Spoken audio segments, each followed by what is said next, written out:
That's day 5 in a row. It's like when that kid cuts his hair. You're going to do the CUNHA dance? Yeah, or was it 21? No way. We're getting it sooner than that.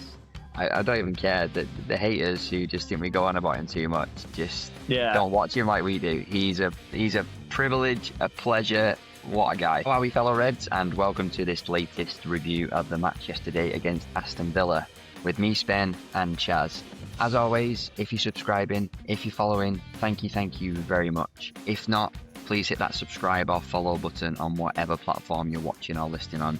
It really helps, and also make sure you don't miss a thing about Manchester United. But Chaz, we're here. We're third.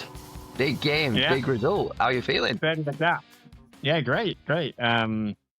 Obviously, I got my prediction nailed on, so happy about that. And yeah, I was kind of confident going into the game, and it didn't quite play out exactly how I thought. But yeah, really happy with the result. Didn't get a clean sheet, but yeah, 3 goals, some good goals. Yeah, very happy. And then great results over the weekend for us. So that third spot is looking pretty good right now. I couldn't agree more. We asked for a reaction from Carrick, and we'll get into all the details. It definitely wasn't a perfect performance, but it was much improved, and just most importantly, it just was a massive win.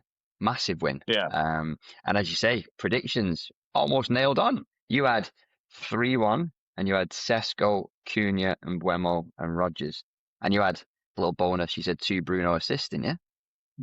Yeah. So I just got obviously switch out on Buemo for Casemiro, and then Rodgers for who scored their goal again? It was Ross Barkley. Oh yeah, that was it. Yeah. Or was it Anana? Yeah, true. He claimed it, didn't he? Yeah. Afterwards, he's like, "It touched me." It's like, you little bastard. I completely forgot then. Yeah, but very good, very solid prediction from you. Yeah. Better prediction than I'm remembering actual scores, apparently. Did you have any money on it? Not on that, but from now on, I'm going to put a bet on every prediction. So, taking bet 365 to the cleaners. Based on that, you will. And I had 2-1, so I had Bruno, CUNHA, and I thought Rodgers as well, but it wasn't. So I still went for the win, but it's not as good as you. And very happy with that result. And before we get into it, as always, line up first off. So Sesko bench for Ahmad. Yeah. I'm guessing he was thinking they've got some like less mobile centre backs with like Mings and stuff. So maybe just thinking like interchanging front three, kind of not really know who's going where and stuff like that. So I'm thinking that was probably the reasoning behind it. The rest of it was kind of as expected in terms of lineup, really. Yeah. I think he's one of them. When you look back now after a 3-1 win, there can be no complaints really, can there? But I always feel a little bit unsure. I'll get into some of my thoughts later as well around obviously Sesko not starting, but he comes on and scores. So can't really complain, can you? And then Dalot and Shaw, obviously there was thoughts around whether Mazraoui would start and play, but went with Dalot and Shaw. Yeah. I think when Shaw's had a break, like a long one, like he had, I think it's the right amount of games for him to keep putting in good performances. He's not the same Shaw he was when he first burst on the scene for the leg break, but he's still very solid, particularly kind of from a defensive perspective. Yeah, and I think we know as well with Dalot, he's mixed, isn't he, sometimes? But I thought he played pretty well today. He does a very good touch out of the sky that I've started to associate with him when he's got his back turned and the ball comes over his shoulder. He's done that a few times this season, and then same result, spoons it. I know. And then we spoke obviously in the preview about John McGinn, and of course he made it for our game. Yeah, like I kind of was a bit worried about him, but I don't think maybe obviously he's been out for a while. I know he came on Thursday night as well. But thankfully it wasn't the John McGinn who's kind of causing lots of problems, at least yesterday, which is good to see. Yeah, probably needs a few more games to get going, but interesting to see him with his number 6 on his back and playing as the number 10 on the right. Yeah. That was an odd one. Yeah. But I was a little bit worried when I saw him because we'd also kind of spoke about him in the preview, and I thought, has this got him scoring or having a worldie written all over it? But luckily we managed to keep him quiet, which is good. And then getting into some of the moments I thought we started pretty well comparatively to kind of our very slow performances against the last few opponents. I think it was better. Like if you're thinking like first half, like it was better than the previous few games, but not nearly, still not as good as it had been in those early games, basically. But I wasn't like really annoyed at half time saying, "Oh, like we're not at it." It was kind of like there's more energy there. There's better passing. It just wasn't quite clicking in the final third. But I wasn't as concerned as I had been in some of the previous games, kind of against Newcastle and Everton and things like that. So, yeah, better. But I think you can't necessarily expect the level of City and Arsenal every single game for full 90. So yeah, I wasn't. I think some fans were a lot more annoyed about the first half than I was, and kind of don't get me into Gary Neville again, but his commentary, his commentary at half time was made out like Villa played us off the park and they just didn't have the finishing touch. It's like they didn't. I think they had 2 shots in the whole bloody game or something like that, like or no shots on target in the first half. And he made out like we were played off the park. I was like, well, we made the better chances. We had the better saves. We didn't quite make everything click, but we were definitely doing a lot more. And I thought we were the better team in the first half. Maybe 0-0 was a fair result at half time, but we were definitely the better of the teams. Probably like a 6 out of 10 and a 5 out of 10 for the team. That's how I saw it anyway. No, I agree. You must have been watching a different game because obviously in games gone by previously, I've been very worried about our start, and we've mentioned it on this pod. But no, I didn't have that feeling in this game. I think there's room for improvement, definitely, and it didn't blow me away. We've been better, but I'll take it. We even got a rare Luke Shaw run down the left, which was nice to see. He's not done that enough for me this season. Well, that's what I was saying. Obviously, a few minutes ago, I was like, he's not that kind of marauding left wing back or wing back that he used to be, getting crosses in, but there was a bit of a blast from the past there, which was nice to see because he has. I would say he's got a better cross, for example, than Dallo, and if he can get in those positions, he just doesn't do it hardly ever anymore. But I think it's part of accepting that that's him now. But it was nice to see, right? Yeah, definitely. And not loads of fantastic moments really in the first half, but I got to ask, what was that free kick about from Aston Villa where they took about 5 minutes to decide what they were going to do and then completely messed it up? And they have their long-haired set piece coach sat on the bench, don't they? And you can't be proud of that one. No, I think there's been loads of stats recently on teams taking how long they take for like corners and free kicks, and that was a long one, and they messed it up good stuff. So it was always nice to see. Just chatting with each other, being like, should we do this? Should we do that? And I was like, just get on with it. I can't believe they were allowed to take so long, really. Well, you wonder, it was that. I sometimes wonder, is that part of the plan? You remember like that Pires and Omri penalty, which obviously they messed up as well, but like chatting away and like, oh, take longer and frustrate them and then do a quick one, and then they took it and it was a mess, basically. Completely messed it up. And then we did have a chance with, to be fair, I thought CUNHA, we'll get into him a lot more as well, but he put in some very good crosses, but he had that. I mean, Ahmad going through the middle. Great cross in. Yeah. And then Mings is all over him, I thought. Maybe I'm just being biased, but... Like, I don't get how, like, some of the stuff that Arsenal have got away with and have been doing and things like that, and penalties they've had and won. Like, he's pulling his shirt. Like, and then, again, the commentary, Gary's like, oh, it's not enough for me. It's like, it's a foul. Like, he's literally grabbing his shirt and he pulled him. So why is it not a foul? There's just no consistency, is there? That's the frustrating thing. But and I don't know why it has to be totally like different in the box compared to around the pitch, because they give all sorts everywhere else, but just there, no, apparently. Yeah. That was a mad one. And then that was one thing on the crossing in the first half. I was like, that was perfect for Sesko. Like, some of those balls were really good, and he was the one who would be making those runs across the box, or across the French post, or in the middle of the box. And it's Mbuemo and Ahmad who combined about the same size as Sesko. So it's like, that's who you needed in there to be getting in those end of those crosses. And it was a bit frustrating. Like, why are you playing the game plan we've not been playing when Sesko started against Newcastle, but you're playing it without him? So yeah, that was a bit annoying. Like, why was that happening? What was the game plan there, or the tactic? Honestly, I was going to say exactly that. I kind of noted it down in my kind of improvement ideas or negatives. It's almost understand if we don't start Sesko, but then we kind of still felt like we were playing as if he was on the pitch because Yeah, exactly. Yeah, look, we've basically, don't get me wrong, we've obviously got some very good headers of the ball, but they're not always in those positions when we're actually yeah, in open play. So you've got people like Mbuemo and Ahmad running through. And to be fair, yeah. obviously Ahmad had a couple of headers, The but Ahmad header was yeah, decent. it's just not what you expect. And like you said, just Dalot putting a cross and he just went to a good cross as well. It just went to absolutely no Really one. good cross. And Yeah, Sesko would be rubbing his hands for something like that. yeah. He just put it perfectly in that sort of danger zone between the two defenders, inside the 6-yard box, but not close to the keeper. It was like begging for a Sesko nut on there, wasn't it? It was. He must have been sat on the bench thinking, "Get me on, get me on." Yeah, he definitely did that, didn't he, on the bench? Yeah, Oh, yeah. I was I mean, doing I that. did that. So. Yeah, Yeah, same, same. But like you say, it was a very good header from Ahmed on the was like 20th minute, and a good save from Martinez. To be fair, down to his really right. good save. Yeah, yeah. Very good save. Like really strong hand on it. Like you see, a lot of keepers probably would have maybe palmed that into the net. You can't really blame Ahmad. It was like a really good header Yeah, going in the right in the corner.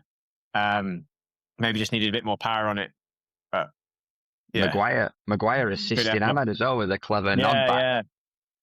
Nice cross back. Yeah. So yeah, it was good chance. That's probably the best chance of the half. Or just he forced the best save of the half anyway. Other than maybe Dalot's opportunity, which was probably, I don't know. Was it an easier chance? I don't know. It's hard to say. Like if that was CUNHA or Buemo or Bruno or Sesko, then you'd say it's an easier chance. But for a right back, maybe not. Yeah, I mean, a wonderful pass, which we will definitely come on to again from Bruno. But like you said, just probably the wrong player at the end of it because he made to be Yeah, fair to him, makes a great run, gets himself in a great position, but he's just great not touch. the yeah, again, but he just hasn't got that kind of end product, obviously, because Yeah, he's I a guess it was right back. he touched it around on his right, which is obviously a stronger foot, and then he obviously took the shot on his left, and it kind of just like almost shinned it. And again, it was one of those ones where if he scuffed it or made a worse connection with the ball, he might have had a better chance of scoring. But because he just fucking ballooned it, it didn't. Yeah, didn't work out. Yeah, but and I love a tackle probably as much as a goal as well, and so does Yoro because he put in some very good ones, That and was that one on very good. Rodgers. Yeah, he started a That was counter from that as well. that was the one where he slid and made the pass with the like on the floor, right? Yeah, Yeah, yeah, very good. Yeah, really good tackle. Like I enjoyed that. I thought Yoro and Maguire had a good game, especially defensively. Like they both had a bit of kind of odd moments on the ball where I think Yoro passed one straight out and things like that. But these kind of things can happen. But defensively, I thought they did really well. Like they kept Watkins, who you think would have had a bit of confidence after scoring on Thursday, kept him pretty quiet, kept Rodgers largely quiet, and then made some really good kind of tackles when they had to. And I thought I was pretty pleased with them yeah. yesterday. Yeah, same. I think we've said he's been a bit nervy and stuff in some games, but he's starting to get that, that assurance now, really a little bit of okay, like I know what I'm doing here, and we know he's Yeah, got all the potential in the world. So he just probably needs a little bit of he needs games and he yeah, needs confidence because he played really well yesterday, and I loved some of them. Love some of them tackles that he did, and that counter ended up with a long range effort from Mr. Bruno. One yeah. thing as well, I was watching on Sky and having to endure Gary Neville, but they flashed up about Ollie Watkins and his longest drought, and I hate them stats because I just immediately think, right, you've just teed They up now. dragged it. Yeah, you've teed Yeah, up Ollie Watkins to score, but we managed to keep him quiet as well, which was good. But yeah, I think generally, like I say, first half, I definitely don't agree that it was like a bad half. Yeah, it wasn't a perfect half. I thought we huffed and puffed, and I thought yeah, I thought we edged it really, if anything, but yeah. not lots to really kind of sing about or get too excited about in the first half. No. Yeah. It was one of those halves where I don't think Carrick's the kind of hairdryer manager, but I don't think he needed to go in there and really kind of get a rocket up them. It's No. just kind of a few tweaks. Like I feel like the energy was there, Yeah. just the execution wasn't quite there. So I feel like at half time it wasn't a rollicking or anything like that. It was kind of just some tweaks here or there, be a bit better on the ball, and it will come. And obviously it did. So yeah, I think it was an okay half. I think we just call it. Yeah, agreed. And then second half, really bright start, I thought. And Mr. Bruno Fernandes absolutely ran the show. What a player. Yeah. I think just sometimes when you think a game could drift, like he just takes so many risks. And he's always thinking, okay, I need to create, and that's such a good mentality to have. He doesn't want to pass sideways. He doesn't want. No. He wants to. He's always like, whenever he gets the ball, he's like, okay, he's looking forward. He's like, who can I pass to? Who's in front of me, or who can I pass to? Who can then pass forward? Like, I think, yeah, again, we keep saying it. He's so underrated still. Yeah.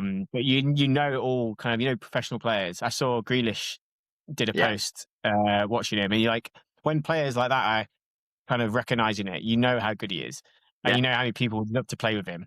And then obviously the stats he's picking up in the season, and I think he'll break that record. Like I just can't. He's so good. I'm running out of things to say about him, but other than that, he's just so. I messaged you obviously saying we'll get to obviously man of the match, but like sometimes I'm trying to think of someone else just because it's getting boring, but you can't. He's just so good, and he just keeps producing. It's not fair on him, like, because he just if he deserves it, we got to give it him, and we got to keep talking about him because he's that good. I thought yesterday as well, his composure on the ball. He was just like stopping dead at times, and then just dropping the shoulder and just moving the ball about, and he was special to watch yesterday. I thought he's always a bit of a joy to watch, but yesterday was just levels, I think. And then obviously early on he had that counter, put Brian through and had that early chance, but then straight after. Goal, corner from Casemiro. And again, just them two combining on corners is just a thing of beauty. Many, of the 7 goals Casemiro scored, I'm not sure how many. Is it 5? 5 assists from Bruno, which is, so good.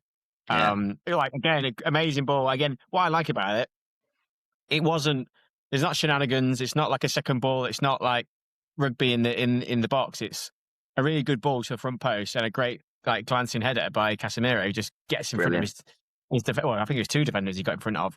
And really good header, like a really good connection.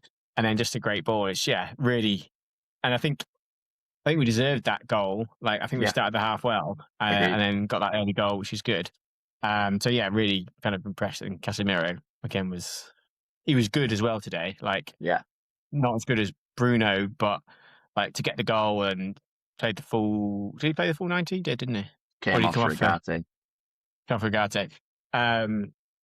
thought he was really good again. I know there's lots of chance for one more year, which I like the idea of it, but also kind of want him to go out on a high.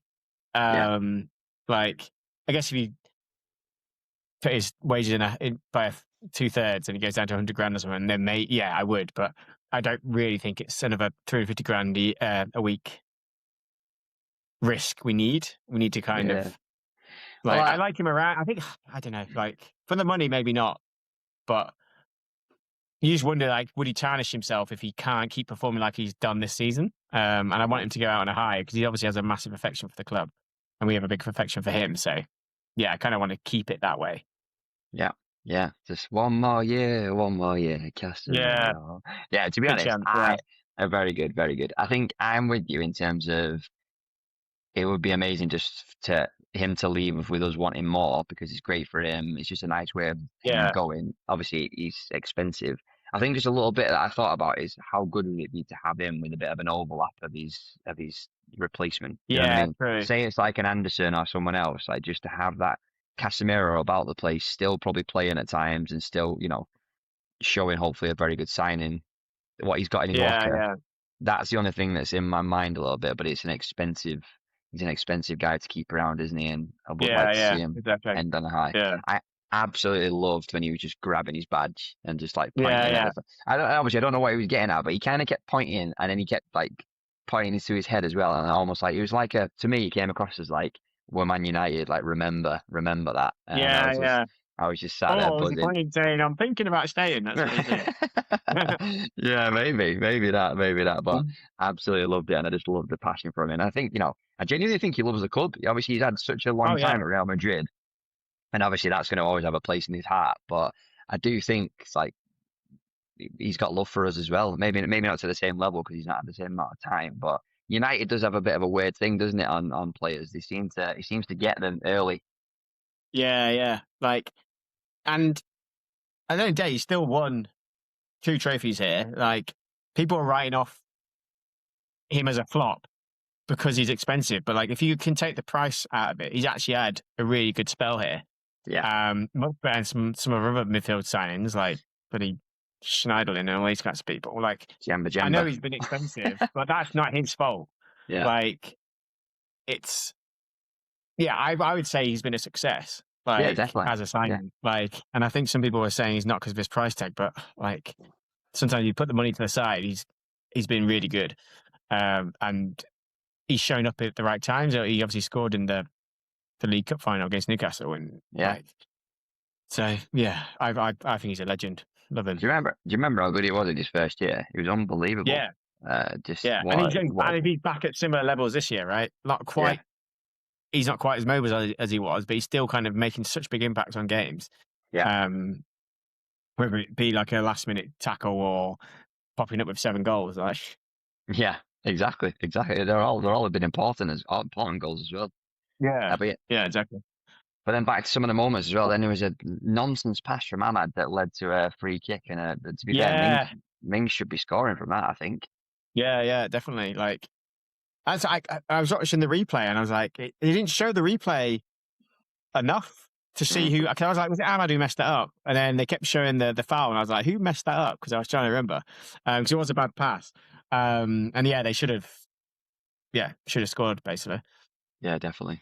And then on 60 minutes, Abraham and Bailey came on for Watkins and McGinn. So I was happy that McGinn had gone off because obviously we had spoken about him. And then I was obviously happy that Watkins had gone off because of that blooming stat and just didn't want him to break it. So that was good. And then we had that Dello looping header, which ended up actually coming off his shoulder again in a good position, but just not got the end product. Like, it needs to go like finishing school with someone for in the summer period. Obviously, he's playing for Portugal, but just have a couple of sessions with Ronaldo, just practice your finishing, mate. Because if he there's a few times this season where he's had like one-on-ones, he's had headers. He had that one in the first half. He probably could have like 7-8 goals like Casemiro if he just had a bit more composure with that final finish. Easy. And he's got people around him to learn from, so he just needs to get his shooting boots on, basically. Yeah, you can't knock him for the positions he's getting into, and if he could add a few more goals to his game, that would be really important. And that's massive. That's title winning stuff, that Chaz, when your right backs are getting goals. Like, oh. Yeah. Oh, calm down. And then, to be fair, I thought this is why I didn't really agree with Gavin Neville or anyone who's not really back. Lannon's had really nothing to do from what I kind of saw, apart from this Anana chance, which was really kind of close range, and he made a good save getting down to that. Yeah. He was pretty much untested for most of the game, right? Yeah. Other than obviously the goal, which couldn't really do much about it. Yeah. And that chance, like, I can't even remember any like long distance shots they had. I think we really kept them like, we stifled their chances and their creativity really well. I think that's a bit of what we've done in most games. We're giving away, like Amarin, we gave away a lot more chances, like XG against us. We obviously conceded a lot of goals quite often. Ten Hag was mental, with like 28 shots a game. And I think that's what this system's doing with Carrick, is it's really kind of shored us up defensively pretty well in terms of what we give away. Like, I know we conceded goals against like Aston, we conceded 2 and things like that, but on the whole, I think we've been much better defensively, and that's mainly down to giving away a lot less kind of high value chances. And this was one of those games, big time. Yeah, I agree. Yeah, and I didn't think he had much, but like you say, the goal, unfortunately, from Ross Barkley, even though we forgot about him. Do you think he should have stood? I genuinely think. What are you thinking?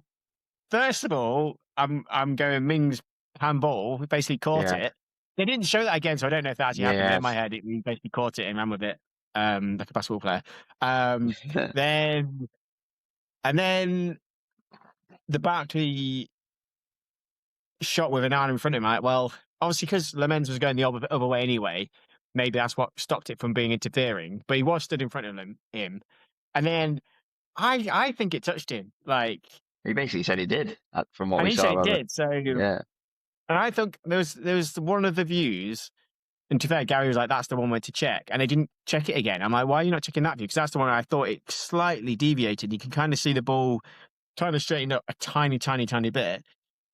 I basically think it should have been disallowed, obviously. What do I think? Yeah, when I saw the Mings thing, I immediately shouted handball, but then I didn't get a Yeah. chance to really see it up close Yeah. again, so I'm not too sure. And then it was annoying because the kind of ball from Luca Dean is a bit stuffy anyway to get to Ross Barkley. Yeah. And then, to be fair, it's a very good finish. And this is where I'm a bit torn because obviously if it has hit him, then of course. But the same thing as well, he's not like in Lemons' way as such in terms of he doesn't stop the ball going in or anything like that. But obviously, if he's looking out at his goal, he sees Onana as someone where the ball could basically come off and then he has to react the other way. So there is an interference there, but I guess that's a hard call. So, I would say I was annoyed by it, but didn't really see anything conclusive enough either to go. Yeah. Drawn or lost, we'd be fuming, right? I'd be livid, yeah, and I'd be saying, I'd be saying it has to be chalked off. We have to stop the park, yeah. Exactly. But luckily, it wasn't an issue. But yeah, it was funny that he zoomed in on him and he basically, is he stupid? He knows there's VAR. Why can't he look back at that and say he just said he touched it? He definitely said it, didn't he? He wanted the goal. He was like, "That's my goal." He wants his 25 grand bonus, or it would be from a. I think so. Goal bonus. Oh, it's funny you just reminded me back on actually the Casemiro goal. I saw an interview with Bruno where he said he's been saying to Casemiro that he should be giving him a bonus for all his assists. And Casemiro has basically said, you should be giving me one for all the assists that I'm converting into goals. Yeah. That's funny. And then, we had that Abraham chance that Dalot did block well, to be fair. So, another bit to him. And I thought around that spell then, Villa did actually come to life and they looked quite dangerous. And I was a bit worried, to be honest. Well, I thought after our goal, and for like 5-10 minutes after their equaliser, maybe 5 minutes, I think they were more in the game. I was a little bit worried that things weren't quite they were dominating the ball more. Again, they weren't, like we said already, they weren't creating lots of chances. They just had a lot more possession and looked a bit more dangerous, a bit more energy, which you'd expect after kind of going down and then getting an equaliser. They had a bit behind them. I was a little bit worried. But this happens in games, right? You have spells of 5-10 minutes where the other team gets like a bit more energy and a bit more possession, but didn't think necessarily we would go on to lose. He just had a slight worry that we weren't getting on the ball. We got a bit sloppy for a bit of time. We didn't have as many attacks kind of going forward, and then obviously Bruno does his thing. Magic man, Bruno Fernandes. That is unbelievable. That pass first time. Obviously, to be fair, Brian makes a good movement to almost like look like he's the player. And then the run that CUNHA does, obviously. When I was watching it, I was like, I should have given it to Casemiro. Should have given it to Brian, but obviously I'm not a world-class footballer, so what do I know?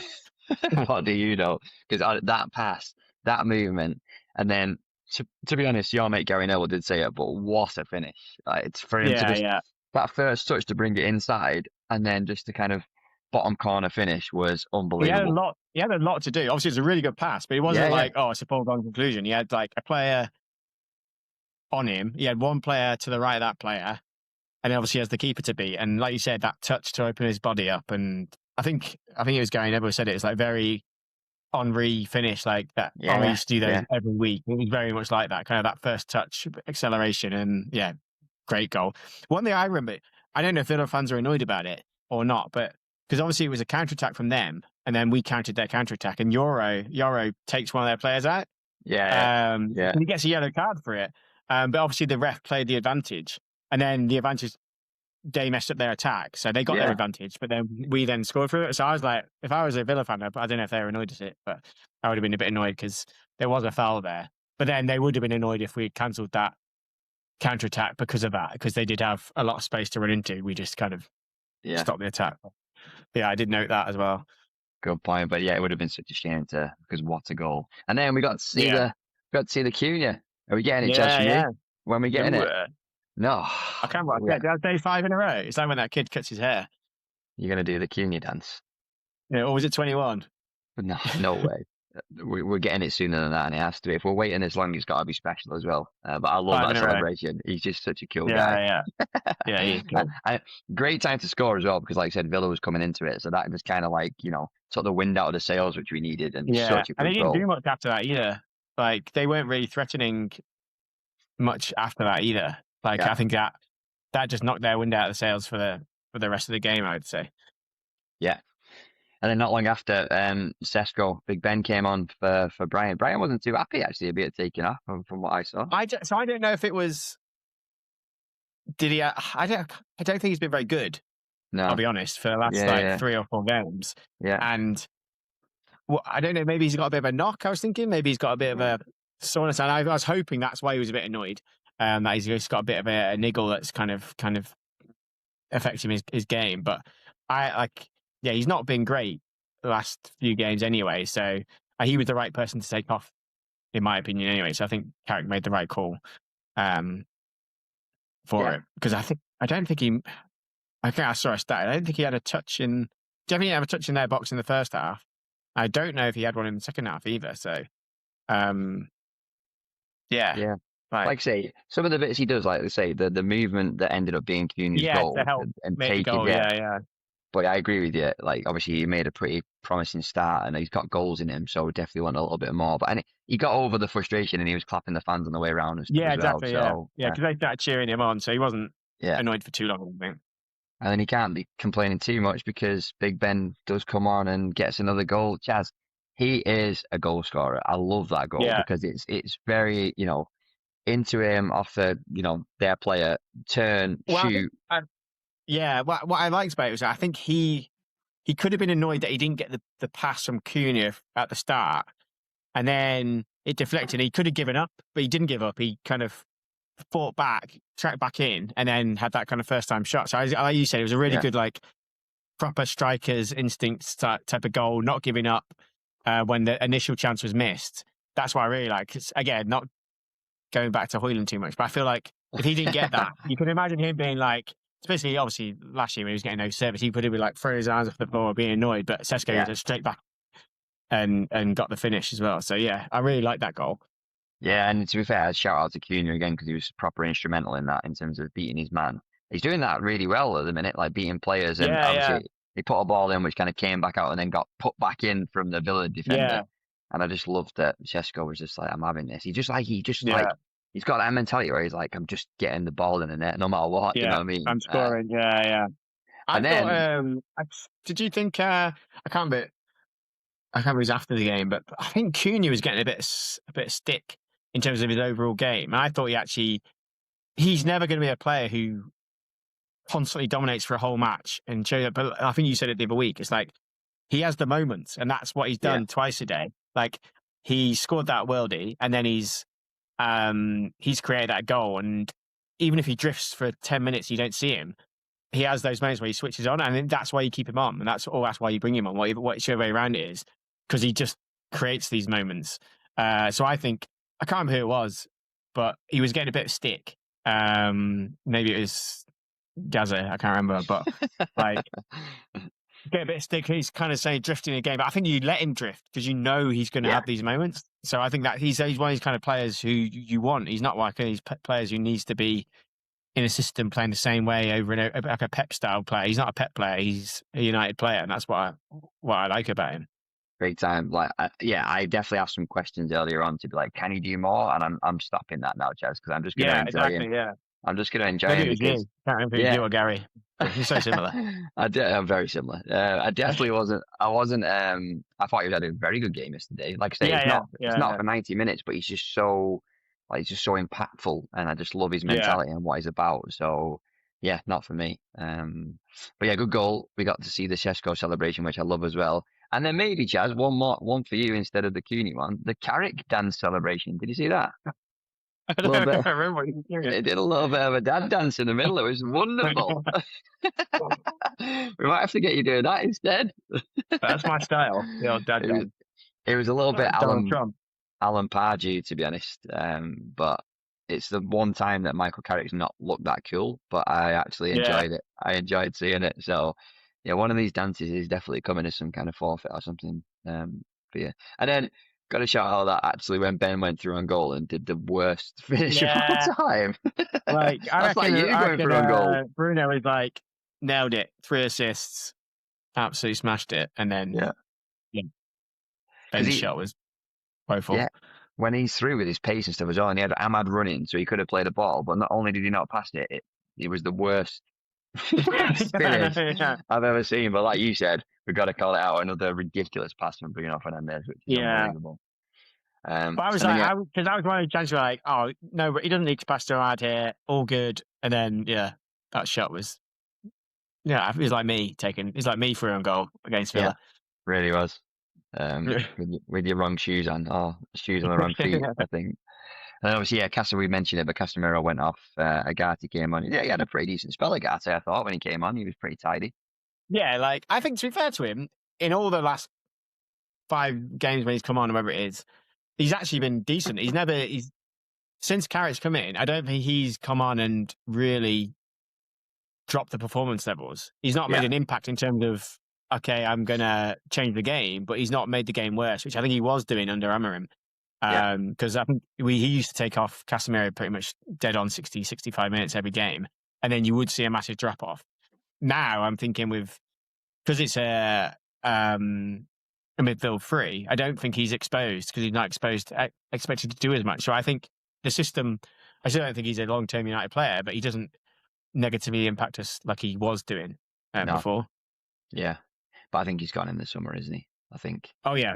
Yeah. And then we got so comfortable.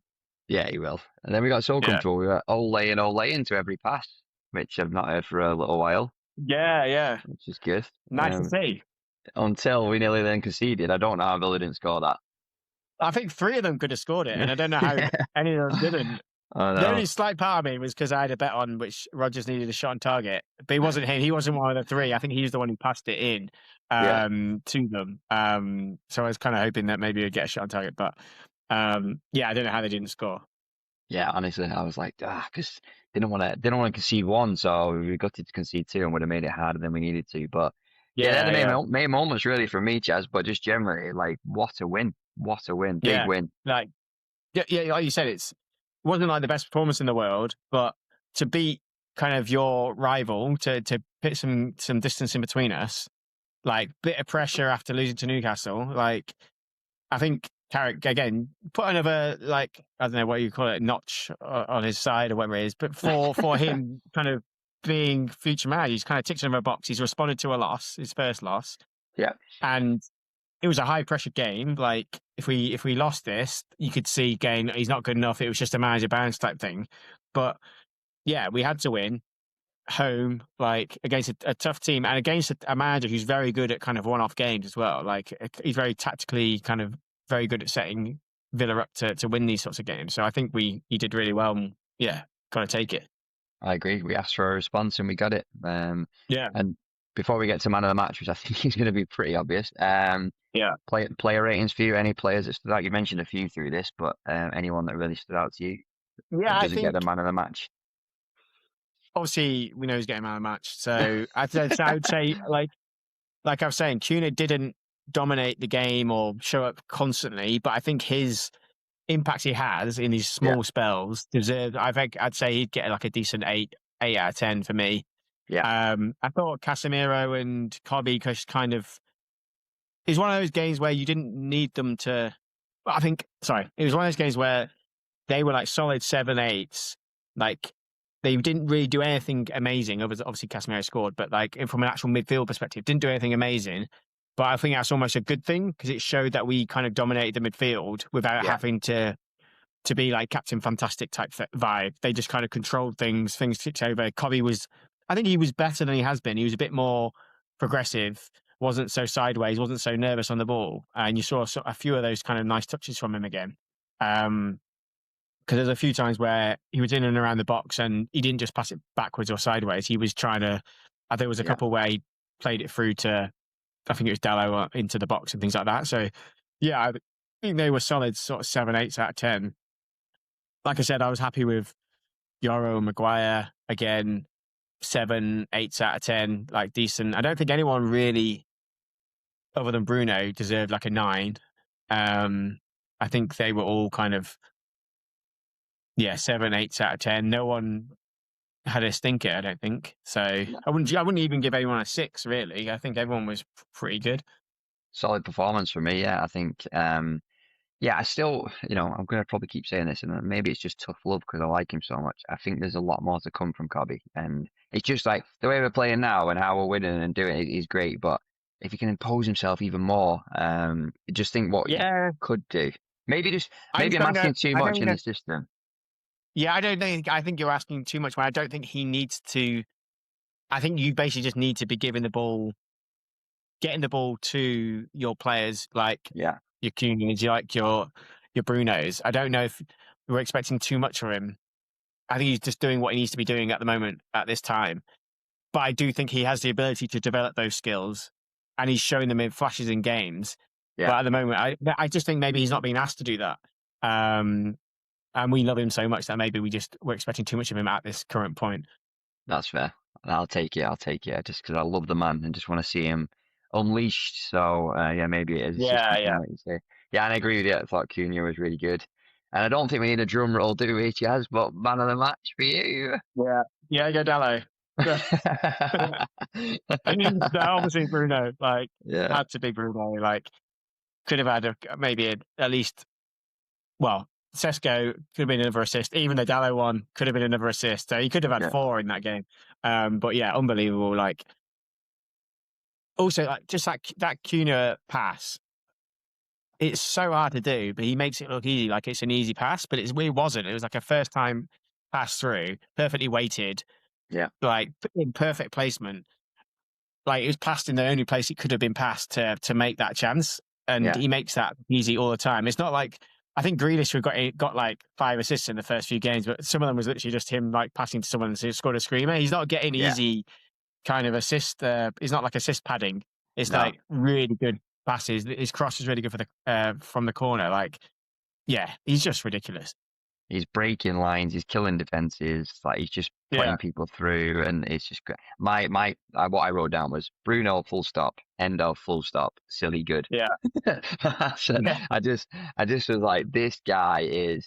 I don't even care that the haters who just think we go on about him too much just don't watch him like we do. He's a privilege, a pleasure. What a guy.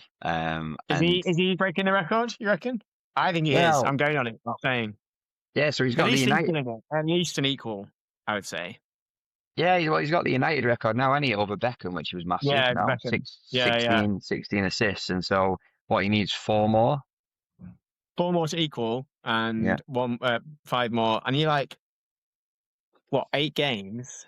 I think at the moment, I think he's on track to equal it. I think roughly on what his stats are, but also his stats are him playing defensive midfield for the first half of the season. So I think his actual stats are showing that he probably will beat it because now he's playing in the right position. He's just kind of doing what he does. The only thing that might stop him is that he might score a couple of goals and stop him from getting the assists. That's the only thing I think will stop him from breaking the record. He's going to get close. Carrick played it down and kind of just said, it's more about United and us getting a win. But he also kind of said, look, if he's getting it, that he means that we're scoring. So exactly. Yeah, just carry on. Just keep doing what you're doing. And a few more Bruno Casemiro combinations would be fantastic. Yeah, very nice. Yeah.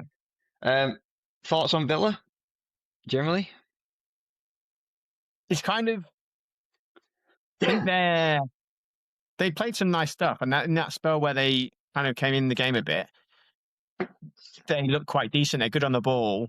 They've got pace. They're missing a lot of decent players as well. I think we've mentioned it to each other before, but Tielemans, I think he's a really good player. Yeah. And he was one of those ones when they went down. I think we should have got him if he was unavailable on a free, I thought we should have got him. Yeah.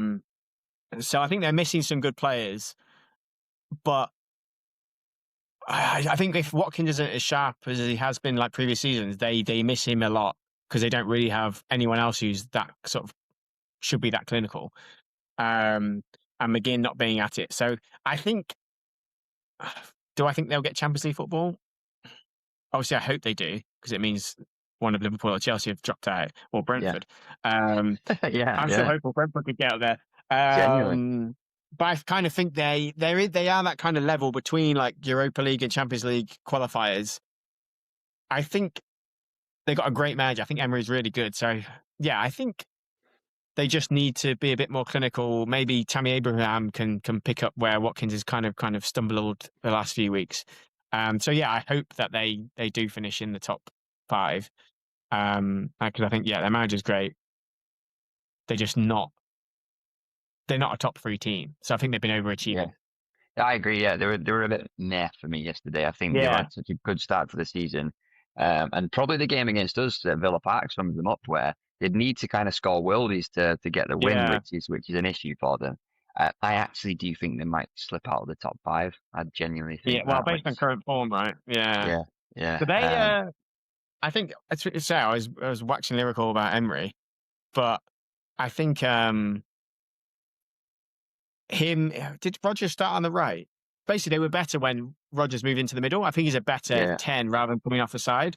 So I think if they get him playing in the middle and then McGinn maybe goes in off the wing, I think they're a better team. So maybe now McGinn's back, Rodgers can play that 10 role, and I think they'll do more. So I'm pretty sure when he played and scored those 2 worldies against us, I think he was playing in the 10 role in that game. I think they're a better team when he plays there. So yeah, I think like you said, he's probably going to slip out, but they could. I think it gets to this point where maybe they should just concentrate on winning the Europa League. Yeah. And getting Champions League that way, because I think I don't know how many decent teams are left, but they got a good 1-0 win against Lille away. I think they were away. So yeah, and maybe that's their best bet for Champions League football. And he's Europa League specialist, isn't he?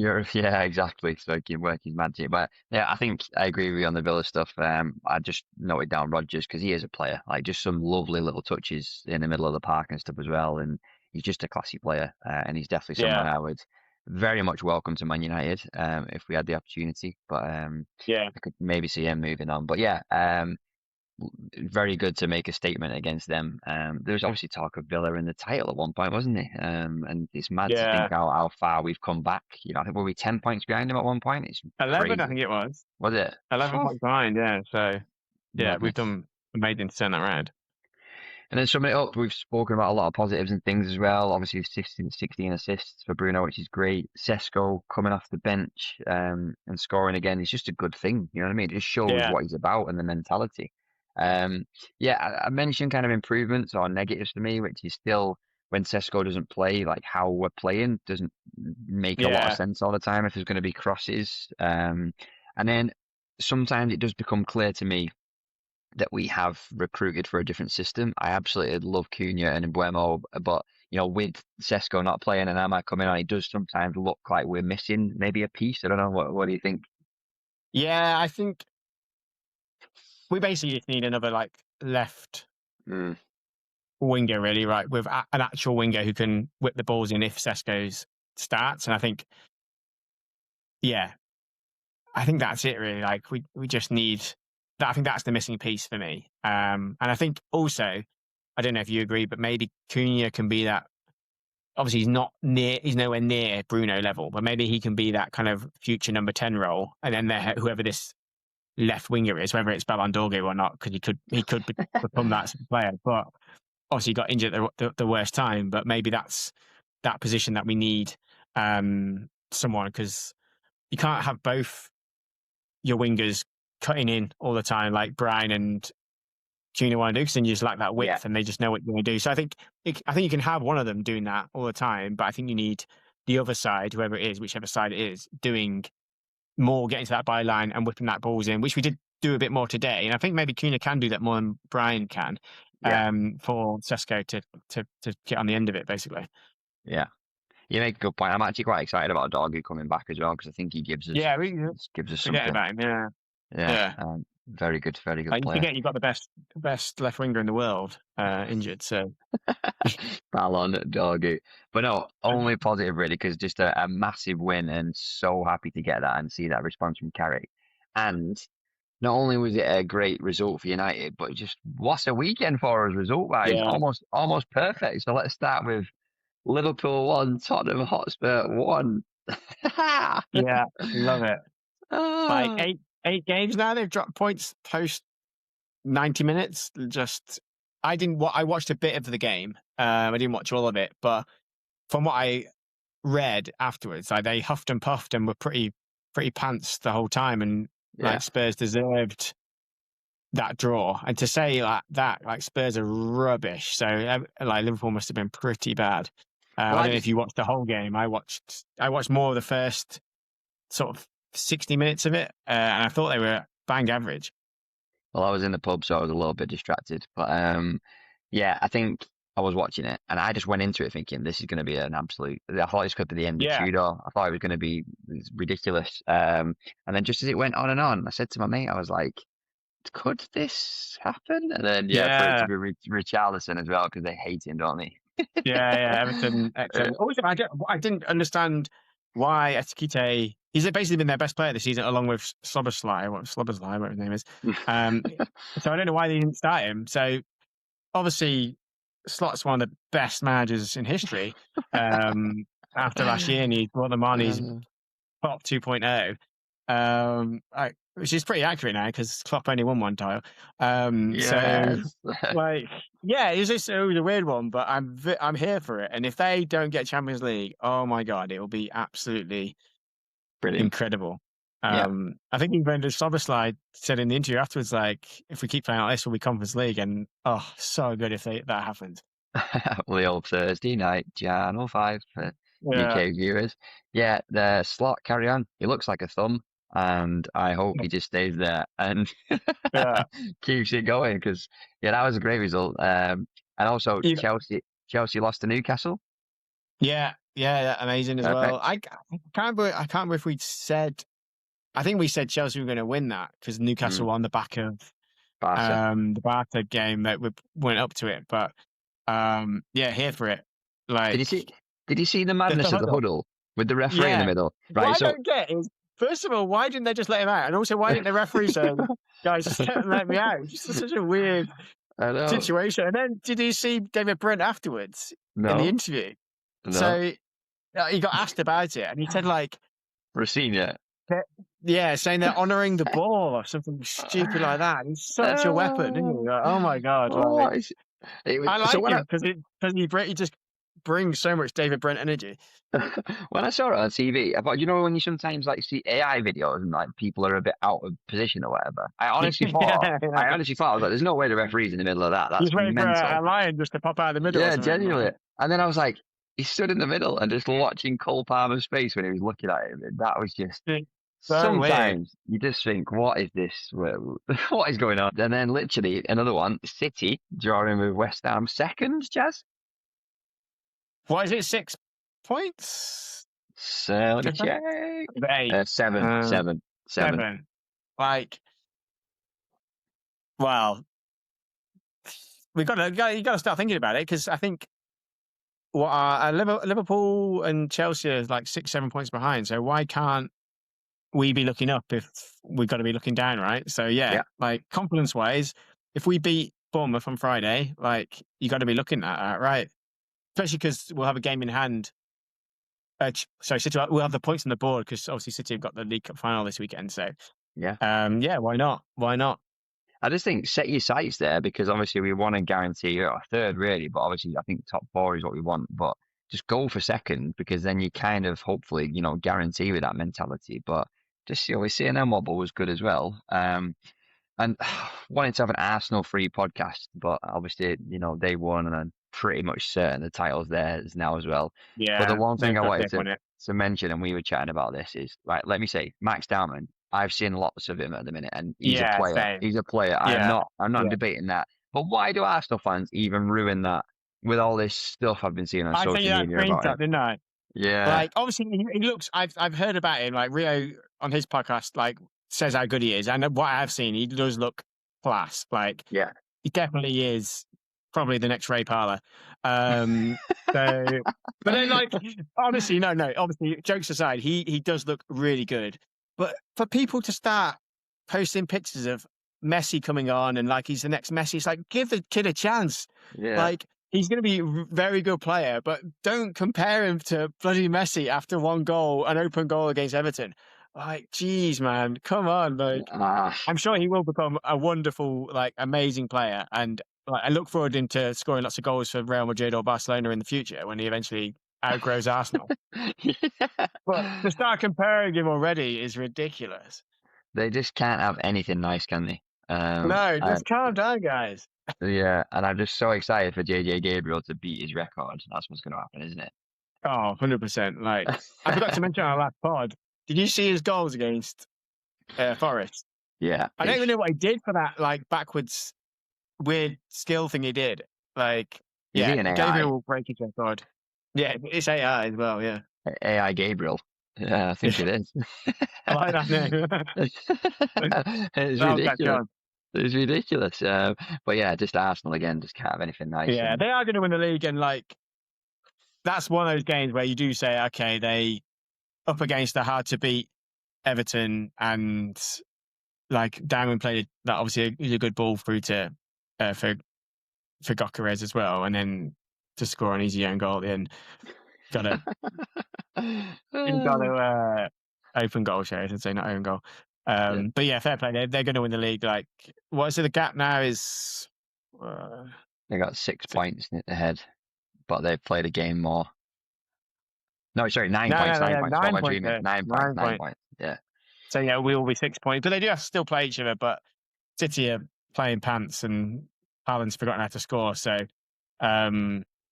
it's been Space Jam, doesn't he? So like, I'm gonna hate it when Arsenal win it. I'm not gonna watch or listen to anything because they're awful. But I have come to peace with that. Thank goodness in the World Cup. Yeah, this summer. Yeah, true. It is good that overshadow it. But yeah, let's end on a high, because what a result for us. What a weekend apart from the Arsenal madness. Like, literally Liverpool dropping points, Chelsea dropping points, City dropping points, us winning 3-1. You can't write it, Chaz. Superb. No, exactly. Yeah, the perfect weekend for us, and the for the battle we're in, like, ideal, like, weekend. And yeah, big game on Friday, not just because we need to win, but because we've got 23 days before we play again. So I can't go into that having a loss. So I'm excited. Gonna have to, like, I can't remember what the stat is, but I think it's like there's 1 or 2 games in 46 days or something like that. I think we're going to that period now. So I don't know what this podcast is going to be talking about, but we'll think of something. Yeah, let us know in the comments if what we should discuss. I'm gonna have to, like, talk to my wife and do stuff with my wife and things like that in that break. Yeah, sounds awful. You're on a holiday. But yeah, we'll be following up later this week with a preview of that game on Friday. Yeah. But let's leave it there for now. Very, very good weekend for Man United. But what do you guys think? Let us know. As always, add your comments. Please like this, subscribe, follow on all your platforms. And as always, just want to say a massive thank you for watching, and we will see you in the next one.